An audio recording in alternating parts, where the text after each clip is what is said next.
நன்றாக இறைவன் படைத்தனன் தன்னை நன்றாக தமிழ் செய்யுமாறு எல்லாம் வல்ல ஆற்றங்கரை வேலவனுடைய பாதக்கமலங்கள் தலை சூடி ஆச்சிரமத்தினுடைய சுவாமி அவர்களே, இந்த நிகழ்வை நெறிப்படுத்தி கொண்டிருக்கிற ஓய்வு நிலை அதிபர் திரு சிவநாதன் சார் அவர்களே, இங்கே எனக்கு முன்னர் உரை நிகழ்த்திய செஞ்சூர் செல்வர் இரா செல்வ வடிவேல் ஐயா அவர்களே, தொடர்ந்து நிறைவுரை நல்க இருக்கிற அன்புக்கினிய தம்பி இளங்கலைஞர் மன்றத்தினுடைய செயலாளர் செல்வச்சந்திரன் அவர்களே, ஆச்சிரமத்தினுடைய அன்பர்களே, இங்கே கூடியிருக்கிற முருகப்பெருமானுடைய மீளா அடியவர்களே, அனைவருக்கும் என்னுடைய பணிவான வணக்கத்தை தெரிவித்துக் கொள்கிறேன். முதலில் பூதவுடல் நீத்து புகழுடல் எய்திய கலைஞர் அம்பலவாணன் ஜெயராமன் அவர்களுடைய பாதக்கமலங்களை பணிந்து போற்றுகிறேன், அஞ்சலிக்கிறேன். அன்பிற்கினியவர்களே, இந்த மிகப்பெரிய பொய் எது என்று ஒரு பெரியவரை பார்த்து கேட்டார்கள். எங்களை பார்த்து கேட்டால் நாங்கள் அன்றாடம் ஒவ்வொரு பொய்களை சொல்வோம். அந்த பெரியவர் சொன்னார், இந்த உலகத்திலே நான் அறிந்த மிகப்பெரிய பொய் எது தெரியுமா? இந்த உடம்பு இருக்கிறதே, உடம்பு, இந்த உடம்பிற்கு வேறு ஒரு பெயர் சொல்லை சொல்லி அழைக்கிறோம். அது என்ன சொல்? மெய் என்கிற சொல். பொய்யான இந்த உடம்பு, அழிந்து விடுகிற இந்த உடம்பு, இதை பார்த்து மெய் மெய் மெய் என்று அழைக்கிறோமே, அதுதான் நான் அறிந்த மிகப்பெரிய பொய் என்று சொன்னார். அது எந்த அளவிற்கு மெய் என்பதை அம்பலவாணர் ஜெயராமன் ஐயா அவருடைய மறைவோடு நான் மீண்டும் கண்டுகொண்டேன். 29ஆம் திகதி 8ஆம் மாதம் 1959ஆம் ஆண்டிலே நாச்சிமார் கோவிலடியிலே மிகப்பெரிய மிருதங்க வித்துவான் அம்பலவாணருக்கு மகனாக பிறந்தவர். கடந்த திங்கட்கிழமை அதிகாலை 8ஆம் திகதி 4ஆம் மாதம் 2024ஆம் ஆண்டு இவ்வுலக வாழ்வை நீத்தார். நேற்றிருந்தார், இன்று இல்லை என்பதை விதி மீண்டும் வலிந்து எழுதியிருக்கிறது. பெண்கள் இருக்கிறார்கள், எங்கள் மரபிலே புகுந்த வீட்டிலும் வாழ்வு பெறுவார்கள். அது யாழ்ப்பாண மரபு. பிறந்த வீட்டிலும் வாழ்வு பெறுகிற பெண்கள் இருக்கிறார்கள். சில பேர் புகுந்த வீட்டிற்கு வந்து வேதனைப்படுவார்கள். இன்னை கோண்டாவிலே கேட்டார்கள், கொக்குவிலே கேட்டார்கள், ஆவரங்காலிலே கேட்டார்கள், அஜ்ஜிவேலியிலே கேட்டார்கள், பாலாய் போய் இன்னட்ட வந்துட்டன், இப்படி பேசுகிறவர்கள் இருக்கிறார்கள். என்றால் அவர்கள் புகுந்த வீட்டிலே நிம்மதியாக இல்லை என்று அர்த்தம். பிறந்த வீட்டிலும் புகுந்த வீட்டிலும் முதன்மை பெற்று வாழ்கிற பெண்கள் மிகச் சிலர்தான். பெண்களுக்கு ஒப்பாக நான் இசைக்கருவிகளை சொல்கிறேன். இசைக்கருவிகளை பொறுத்தவரையிலே மேலைத்தைய இசைக்கருவிகள், கீழைத்தைய இசைக்கருவிகள் என்று இசைக்கருவிகள் இருக்கின்றன. கிட்டாரை எடுத்தால் அது மேலைத்தைய இசைக்கருவி, ட்ரம்ஸ் எடுத்தால் மேலைத்தைய இசைக்கருவி, ஓகனை எடுத்தால், ஹார்மோனியத்தை எடுத்தால், இது எல்லாம் மேலைத்தைய இசைக்கருவிகள். கீழைத்தைய இசைக்கருவிகள் எவை என்றால் எங்கள் கடவுளர்கள் கையிலே வைத்திருக்கிற இசைக்கருவிகள். உடுக்கு, சிவபெருமானுடைய கையிலே உடுக்கு. சங்கு, பாஞ்சசன்யம், விஷ்ணுவினுடைய கையிலே சங்கு. கண்டனுடைய வாயிலே புல்லாங்குழல். சரஸ்வதியினுடைய கையிலே வீணை. நாரதருடைய கையிலே தம்பூரா. எல்லாம் கீழைத்தைய இசைக்கருவிகள். கீழைத்தைய இசைக்கருவிகளை வைத்துத்தான் சாஸ்திரிய சங்கீதம் எனப்படுகிற கர்நாடக சங்கீத கச்சேரிகளை எல்லாம் மேற்கொள்வார்கள்.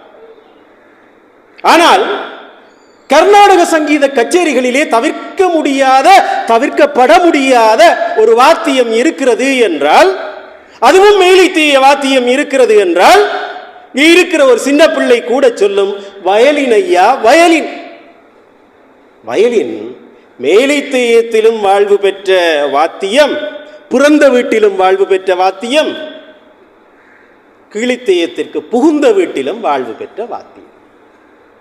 சங்கீத மும்மூர்த்திகள் என்று சங்கீதம் படித்தவர்களுக்கு 3 பேரை தெரியும். தியாக பிரம்மம் தியாகராஜர், முத்துச்சாமி தீட்சிதர், ஷியாமா சாஸ்திரிகள். இவர்களுடைய கீர்த்தனைகளைத்தான் நாங்கள் சந்தோஷமாக பாடுவோம். கேட்க கேட்க தவிட்டாதவை, அனுபவித்துக் கொண்டு இருக்கத்தக்கவை. இந்த முத்துச்சாமி தீட்சிதருடைய ஒரு சகோதரர் பாலசுவாமி தீட்சிதர், அது அவருடைய பெயர். இந்த முத்துச்சாமி தீட்சிதருக்கு மேலைத்தேய சங்கீதத்தின் மீதும் ஆர்வம் இருந்திருக்கிறது. அவருடைய தம்பி பாலசுவாமி தீட்சிதர், அவர் இந்த மேலைத்தேய வாத்தியத்தை படித்தார், வயலினை படித்தார். அதை கீழைத்தேயத்திற்கு எங்களுடைய சங்கீதத்திலே அவர் அறிமுகம் செய்தார். பாலசுவாமி தீட்சிதர் அறிமுகம் செய்த வாத்தியம்தான் 1800களிலே அறிமுகம் செய்த வாத்தியம்தான் இன்றைக்கு பல சங்கீத வித்துவான்களுடைய கையிலே திகழ்கிற வயலின். யாழ்ப்பாணத்திலே நான் நினைக்கிறேன் மீசாலையைச் சேர்ந்த வேலாயுத பிள்ளைதான் வயலினை கொண்டு வந்த வித்துவான். எனக்கு அதை சரியாக உறுதிப்படுத்த தெரியாது. வாமதேவன் சார் சொன்ன ஒரு தகவல். அதற்கு பிறகு பல வயலின் இசை மேதைகள் இந்த மண்ணிலே வாழ்ந்திருக்கிறார்கள், கலை சேவை புரிந்திருக்கிறார்கள். வயலின் மேதை ராதாகிருஷ்ணனை அறியாதவர்கள் இருக்க மாட்டார்கள், பிச்சியப்பாவை அறியாதவர்கள் இருக்க மாட்டார்கள். எங்கள் மண்ணிற்காகவே வாழ்ந்த பெருந்தகைகள். இவர்களுக்குள்ளே பிரம்மஸ்ரீ சர்வேஸ்வர சர்மா என்று ஒரு பெருந்தகை, வெறும் வயலின் வித்துவான். அதைவிட வயலினை போதிப்பதிலே அவர் வல்லவர். அவர்தான் ஜெயராமனுடைய குரு. ஜெயராமன் தன்னுடைய முதலாவது கச்சேரியை வயலின் சோலோவாக, சோலோ என்றால் பல வயலின்கள் சேர்த்து வாசிக்கிற ஒரு கச்சேரி. இப்படி முதலாக 1971ஆம் ஆண்டிலே தன்னுடைய 12வது வயதிலே தங்களுடைய குலதெய்வ கோவிலாக அமைந்திருக்கிற வன்னை காமாட்சியம்மன் கோவில், அன்று அதை நாச்சிமார் கோவில் என்று சொன்னார்கள், இன்றைக்கும் அதை நாச்சிமார் கோவில் என்றால் தான் பரவேருக்கு தெரியும். அந்த கோவிலிலே முதலாக கச்சேரி வைக்கிறார். தந்தை மிகப்பெரிய வித்துவான் அம்பலவாணர். மிருதங்கம் பேசும், கை பேசும் என்று சொல்வதை போல அவருடைய மிருதங்கம் பேசும். அத்தகைய தந்தை தன்னுடைய பிள்ளைகளுக்கும் கலையை கற்றுக் கொடுக்க வேண்டும் என்று ஆசைப்படுகிறார். அவருடைய மூத்த புதல்வன் ரகுநாதன், அவர் இன்றைக்கு கொழும்பிலே ஒரு பிரபலமான மிருதங்க வித்துவான். தன்னுடைய பெண் பிள்ளைகளுக்கு பாட்டு சொல்லிக் கொடுத்தார். இந்த இடத்திலே சுவாரஸ்யத்திற்காக இன்னும் ஒரு தகவலை சொல்கிறேன். நாதஸ்வர மேதை பாலமுருகன், அவர் இன்றைக்கு உலக புகழ்பெற்ற நாதஸ்வர மேதை. அவருக்கு ஒரு ஆண் குழந்தை கடைசியாக பிறந்த பொழுது அவருக்கு வாழ்த்து சொன்னேன். அவர் எனக்கு விகிடமாக சொன்னார், அண்ணே இப்போ நான் குரூப் கட்டிட்டேன் என்றார். அதாவது நாதஸ்வர மேதைகள் தங்களுடைய வாரிசுகள் நாதஸ்வரம் வாசிப்பதிலே பிரியப்படுவார்கள். குரூப் கட்டுவது என்றால் 2 நாதஸ்வரம் 2 தவில் இருந்தால் குரூப். அண்ணே நான் குரூப் கட்டிட்டேன் என்றார். இது ஏன் நான் இங்கே சொல்கிறேன் என்றால், அம்பலவாணரும் அப்படி குரூப் கட்ட ஆசைப்பட்டார். தன்னுடைய புதல்வன் மிருதங்கம் வாசிக்கிறான், பிள்ளைகள் பாடுகிறார்கள். வயலினுக்கு தானே பற்றாக்குறை. அவர் ஏதோ பிளானில் ஒரு தீர்க்க தரிசனமாக பிரபல இசை மேதை லால்குடி ஜெயராமனுடைய பெயரை தன்னுடைய மகனுக்கு வைத்திருக்கிறார். வயலின் என்றால் எல்லோருக்குமே குன்னக்குடியை தெரியும், லால்குடி ஜெயராமனை தெரியும், TN கிருஷ்ணாவை தெரியும், அது இந்திய மேதைகள். அந்த ஜெயராமனுக்கு வயலினை படிப்பித்தால் என்ன என்று நினைத்து சர்வேஸ்வர ஐயரிடம் விட்டார். ஜெயராமனும் மிகவும் ஆசையாக, அவர் ஹார்மோனியம் வாசிப்பார், மிருதங்கம் வாசிப்பார், அதைவிட மேலாக வயலினை நேசித்தார். இந்த வயலினை அவர் நேசித்து வாசித்தார், சுவாசித்தார் என்பது என்னும் பொருந்தும். அவருக்கு சில பிடித்தமான ராகங்கள் இருக்கின்றன. சங்கராபரணம், கல்யாணி, சாருகேசி, இவையெல்லாம் அவருக்கு பிடித்தமான ராகங்கள். அவற்றைத்தான் தன்னுடைய பிள்ளைகளுக்கும் வைத்தார். என்னிடம் ஒரு மாணவி கலாசாலையிலே பயின்றார், சாருகேசி. ராகங்களுடைய பெயரை தங்களுடைய பிள்ளைகளுக்கும் சூட்டி, ஒரு மகனுக்கு சாரங்கன் என்று நினைக்கிறேன். அவர் சாரங்கி ராகத்தினுடைய சாயல். சாரங்கன் அவர் மோர்சிங் வாசிக்கக்கூடிய வித்துவான். பிள்ளைகளும் பாடுவார்கள். தந்தையினுடைய தரத்தை நிகரை அடைவார்களோ யான் அறியேன். அப்படி ஒரு அற்புதமான கலைஞர் ஜெயராமன். முருகனை பொறுத்தவரையிலே முருகனை முத்தமிழ் கடவுளாக பார்க்கிறோம். அப்படிப்பட்ட முத்தமிழ் கடவுள் இயல் இசை நாடகத்தை நேசிக்கிற கடவுளுக்கு இசை அர்ப்பணம் செய்ய வேண்டும் என்று சந்நிதியான் ஆச்சிரமத்தினர் விளைந்ததன் ஒரு விளைவு தான் மாதத்திலே 2வது வெள்ளிக்கிழமை இசை அர்ப்பணமாக இடம்பெறுகிற நிகழ்ச்சிகள். அதற்கு பொறுப்பு வாய்ந்த இசைக்கலைஞராக அம்பலவாணர் ஜெயராமன் இப்பொழுது திகழ்கிறார். அதைத்தான் நான் ஆரம்பத்திலே சொன்னேன். இந்த வெள்ளிக்கிழமை கச்சேரி செய்ய வேண்டியவர் அஞ்சலி கூட்டத்திற்கு ஆளாகி நிற்கிறார். இதுதான் வாழ்க்கை. கடந்த ஞாயிற்றுக்கிழமை மாலையிலே ஒரு மிக பிரபலமான பரதநாட்டிய ஆசிரியருடைய அரங்காற்றுகை இலங்கை வேந்தன் கல்லூரியிலே நடைபெற்றது. நாங்கள் ஜசோ டீச்சர் என்று அன்பாக அழைக்கிற அந்த பெருமாட்டியினுடைய ஆவணப்படுத்தல் நிகழ்ச்சி. அந்த நிகழ்ச்சி அதிலே லாபகமாக இருந்த வயலின் வாசித்துக் கொண்டிருந்தவர் தனக்கு ஏதோ செய்கிறது என்று வீட்டுக்கு சென்றார். இந்த இசைக்கலைஞர்கள் அப்படித்தான். இசையை நேசிப்பவர்கள் இசையுடனேயே சென்று விடுகிறார்கள். இளங்கலைஞர் மன்றத்தினுடைய ஒரு இசை நிகழ்ச்சியின் பொழுதுதான் 2015ஆம் ஆண்டிலே மிகப்பெரிய வயலின் மேதை ராதாகிருஷ்ணன் அவர்கள் தன்னுடைய உயிரை நீத்தார். துர்கா மணி மண்டபத்திலே வயலின் வாசித்துக் கொண்டிருக்கிற சமயத்திலே அவர் அந்த இடத்திலேயே மயங்கினார். அந்த இடத்திலேயே தன்னுடைய உயிரை விட்டார். மிகப்பெரிய ஜனாதிபதி அப்துல் கலாம் அவர் சொன்னார், நான் படிப்பித்துக் கொண்டிருக்கிற பொழுது உயிரை விட வேண்டும் என்று. இந்த ஆசை நிறைவேறியது. அவர் படிப்பித்துக் கொண்டிருக்கிற பொழுது உயிரை விட்டார். எங்கள் எல்லோருக்கும் பிடித்தமான கிருபானந்த வாரியார் சுவாமிகள் பிரசங்கம் செய்துவிட்டு வானிலே பறந்து கொண்டிருந்த பொழுது உயிரை விட்டார். பிளேனிலே அவருடைய உயிர் போனார். நெருக்கமானவர்களுக்கு, அவரால் பயனடைந்தவர்களுக்கு அது பேரிழப்பு. ஆனால் இந்த மனித வாழ்வியலிலே பிறந்தவர் யாவரும் இறப்பர் என்பது உண்மை அறிந்த பிறகு இது ஒரு நல்ல நிறைவு, பூரணம் என்றுதான் கொள்கிறோம். ஆகவே ஜெயராமன் இறந்தார் என்பதை காட்டிலும் ஜெயராமன் இசையிலே பூரணமானார் என்று சொல்வது மிக பொருத்தம். ஜெயராமனுடைய வாசினை, அப்படித்தான் கலைஞர்கள் சொல்வார்கள், இந்த வாசினை எப்படிப்பட்டது என்றால் அடக்கமானது. இந்த இசை நிகழ்ச்சிகளின் பொழுது இந்த வயலினுக்கு இருக்கிற ஒரு குணம், குன்னக்குடியினுடைய பாஷையிலே சொல்வதென்றால் அது பக்கவாத்தியமாகவும் இருக்கும், பக்காவாத்தியமாகவும் இருக்கும்.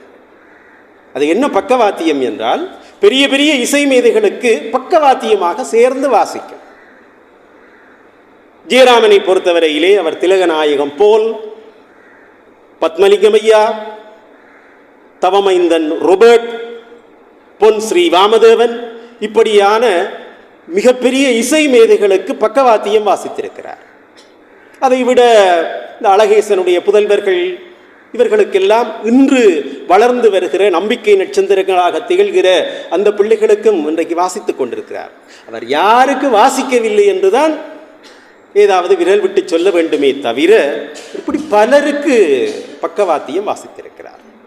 பக்காவாத்தியம் என்றால் என்னவென்றால், தனியாக வயலினை வாசிக்கிற பொழுது அது பக்காவாத்தியம். இந்த குன்னக்குடியினுடைய பாஷையில் வயலின் பக்கவாத்தியமாக இருக்கிற பொழுதும் சுவையாக இருக்கும், பக்காவாத்தியமாக தனியே வாசிக்கிற பொழுதும் சுவையாக இருக்கும். MS விஸ்வநாதன் வயலினை வைத்து ஒரு அருமையான சாதனை செய்தார். இங்கே பல முதியவர்கள் இருக்கிறார்கள். 1960களிலே 64 என்று நினைக்கிறேன், புதிய பறவை என்று ஒரு படம். நிம்மதியை தேடுகிறவர்கள் இப்பொழுதும் உச்சரிக்கிற ஒரு பாடல். எது? எங்கே நிம்மதி, எங்கே நிம்மதி, அங்கே எனக்கு ஓரிடம் வேண்டும். அந்த பாடலுக்கு 300 வயலினை பயன்படுத்தினாராம் இசையமைப்பாளர் விஸ்வநாதன். அப்படி அந்த பாடல் இன்றும் உயிர் வாழ்வதற்கு அந்த வயலின் தான் காரணம். வயலினால் உயிர் வாழ்கிற திரை இசை பாடல்கள் பல இருக்கின்றன. அது அல்ல இன்றைய பேசு பொருள். யாழ்ப்பாணத்து இசை அடையாளத்திற்கு வலு சேர்த்தவர் ஜெயராமன். வயலினால் வலு சேர்த்தார். இன்று இருக்கக்கூடிய கோபிதாஸ் ஆகட்டும், குகவரன் ஆகட்டும், ஷியாம் ஆகட்டும், எல்லோருமே தங்கள் ஆதர்சமாக அல்லது முன்னோடி கலைஞராக மதிப்போடு நோக்குகிற ஒரு பெருங்கலைஞர் ஜெயராமன். அவருடைய வாத்திய இசையை வழங்குகிற திறம் எல்லா கலைஞர்களாலும் போற்றப்படத்தக்கதாக அமைந்திருக்கிறது. இந்த இசைக்கு வாசிப்பது என்பது வேறு, நடன நிகழ்ச்சிகளுக்கு வாசிப்பது என்பது வேறு. சில பேர் சங்கீத கச்சேரிகளுக்கு வாசிக்கிறவர்கள் நடன கச்சேரிகளுக்கு வாசிப்பதற்கு மறுத்து விடுவார்கள். ஏனென்றால் என்னுடைய கை பழுதாகிவிடும் என்று சொல்வார்கள்.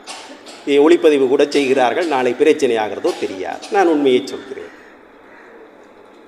ஆனால் இந்த 2 தளங்களிலும் பயணிக்கக்கூடிய மிக சிறப்பான ஆற்றல் ஜெயராமன் சாருக்கு இருந்திருக்கிறார். இந்த இசை கச்சேரி, சங்கீத கச்சேரி என்றால் ராகம் வாசிப்பார்கள். அதை விட கற்பனாசுரம் பாடுவார்கள். இந்த பாடுகிறவர் கற்பனாசுரம் பாடுவார். இந்த சாசக சாசக சாசக என்றால் இந்த வயலின் வாசிக்கிறவர் என்று வாசித்து காட்டுவார். அப்படி வாசித்தால் தான் சுவையாக இருக்கும். சில சந்தர்ப்பங்களிலே பாடுகிறவரை விட வயலின் வித்துவான் தன்னுடைய மேதாவிலாசத்தை காட்டிவிடுவார். அதற்குள்ளே ஒரு சொடுக்கு போட்டு தன்னுடைய ஆற்றலை வெளிப்படுத்தி விடுவார். ஜெயராமன் சார்கிட்ட அப்படி பாடகரை அவமானப்படுத்துகிற குணம் எள்ளளவும் இல்லை. தன்னை விட ஆற்றல் குறைந்த கலைஞர் பாடினாலும் அதற்கேற்றாற் போல பக்கவாத்தியமாக அடக்கித்தான் வாசிப்பார். அதை இந்த மேடைகளிலும் பல தடவைகள் நான் பார்த்திருக்கேன். அதைவிட இந்த கமகங்கள் வரும். இந்த கமகம் என்கிற பொழுது அது அந்த ராகத்தை இழுக்கிற பொழுது அந்த கமகங்கள் வரும். அதை செல்வச்சந்திரன் சொன்னால் இன்னும் சிறப்பாக இருக்கும். அந்த கமகங்கள் வருகிற பொழுது கூட எப்படி அந்த கமகத்தை பாடகர் எடுத்து கொடுக்கிறாரோ அப்படி வாசிக்கிற திறம் ஜெயராமனுக்கு இருந்தது. அதிலும் இந்த கால கணக்கு அவர்கள் ஒத்திகை பார்ப்பது கிடையாது. மேடையிலே தான் பாடகரும் சந்திப்பார், வயலின் வித்துவானும் சந்திப்பார். இந்த மேடையிலே தான் சில பெரிய பாடகர்கள் கணக்கு பண்ணுவார்கள். இந்த கணக்கு என்றால் எங்கும் கணக்குத்தான், ஆதிதாளம் போட்டாலே கணக்குத்தானே. இந்த கணக்கு பண்ணுகிற பொழுது இந்த என்னோடு பேசிக்கொண்டிருந்த செல்வச்சந்திரன் சொன்னார், போல் சார் கணக்கு பண்ணினால் பயங்கரமாக இருக்கும். திலகநாயகம் போல் என்ற இந்த மண்ணினுடைய இசை மைந்தன், மறைந்துவிட்ட பெருங்கலைஞன், அவர் கணக்கு பண்ணினால், அவர் சுரம் பாடினால் நாங்கள் அதை திருப்பி சொல்கிறோம் என்றால் 10 தரன் நாக்கு வலிக்கவர், அப்படியும் சொல்ல முடியாது. இப்படி கற்பனாசுரம் பாடினார் என்றால் சபையே லயித்து விடும். பாடுகிற பொழுது அதற்கேற்றாற் போல வயலின் வாசிக்கிறவர் சில வேளைகளிலே வயலினால தந்தியால கையெடுத்து போட்டிருப்பார், நீ என்னென்றாலும் பண்ணப்பா. அப்படிப்பட்ட திலகநாயகம் போலுக்கே சவால் விடுகிற அளவிற்கு சமதையாக வயலின் வாசித்த மேதை ஜெயராமன் சார். அத்தகைய ஒரு மேதையை இழந்திருக்கிறோம் என்றால் யாழ்ப்பாண இசை அன்னை ஒரு மிகப்பெரிய பொக்கிஷத்தை, ஒரு செல்வத்தை இழந்து தவிக்கிறாள் என்பதுதான் அதனுடைய பொருள். சந்நிதியான ஆச்சிரமம் இன்றைக்கு மிக பெரும் சேவைகளை நல்கி கொண்டிருக்கிறது. அன்னமிடும் பணி எல்லோருக்கும் தெரிந்த பணி. அதைவிட கற்றல் உபகரணம் வழங்குகிற பணி, மருத்துவ பணி என்று எத்தனையோ இன்னொரு பணிகளுக்கு இடையிலே இசையை வளர்க்கிற ஒரு பணியை ஆவணப்படுத்துகிற பணியை மின்னாமல் முழங்காமல் செய்து கொண்டிருக்கிறார். அதற்கு பின்னால் ஜெயராமன், செல்வச்சந்திரன், இப்படி பல கலைஞர்கள் இருக்கிறார். சுவாமியினுடைய தீர்க்க தரிசனம் இத்தகைய பணிகளாக அமைகின்றன. சுவாமி அடிக்கடி சொல்வார், அவன் சொல்கிறான், அவன் வழிகாட்டுகிறான், நான் நடக்கிறேன். சந்நிதி முருகன் வழிகாட்டுகிறான், சுவாமி நடக்கிறார். அந்த பாதையை பின்பற்றி செல்வ வடிவேல் ஐயா, இங்கே சிவநாதன் ஐயா என்று ஆச்சிரம தொண்டர்கள் சுவாமியின் பாதையிலே பயணிக்கிறார். எனக்கும் அந்த வாய்ப்பு அருமையாக கிடைத்தது. என்னுடைய முதலாவது உரை கூட இந்த மேடையிலே தான், இந்த மண்டபத்திலே 1998 நேர்ந்தது. அன்று சுவாமி என்னை இனங்கண்டார், அடிக்கடி வாய்ப்புகள் தந்தார். இன்று சுவாமி எனக்கு அடிக்கடி வாய்ப்பு தந்தாலும் என்னுடைய வேலை இடம் கொடுப்பதாக இல்லை. எனக்கு நேற்றைய தினம் இப்படி ஒரு உரையை ஆற்ற வேண்டும் என்று நண்பர் செல்வச்சந்திரன் கேட்ட பொழுது ஆச்சரியமாக இருந்தது. இப்பொழுது வருடத்திற்கு ஒரு தடவை தான் சந்நிதியிலே உரையாற்றுவது என்கிற ஒரு நியமம் எனக்குள்ளே ஏற்பட்டிருக்கிறது. திருவிழாவின் பொழுது சுவாமி அந்த வாய்ப்பை தருவார். ஆனால் காத்திரா பிரகாரமாக இன்றைய தினம் இத்தகைய ஒரு உரையை ஆற்றுவதற்கு செல்வச்சந்திரனும் சுவாமியும் வழியை ஏற்படுத்தி தந்திருக்கிறார்கள். இன்றைய தினம் வீடு கழுவுவதாக மனைவியோடு ஒரு ஒப்பந்தம் இருந்தாலும் எது பெரிது என்று சிந்தித்து பார்த்தேன். இதுதான் எனக்கு பெரிதாகப்பட்டது. நேற்றைய தினம் அவருடைய வழியனுப்புகிற நிகழ்விலும் உரையாற்றினேன்.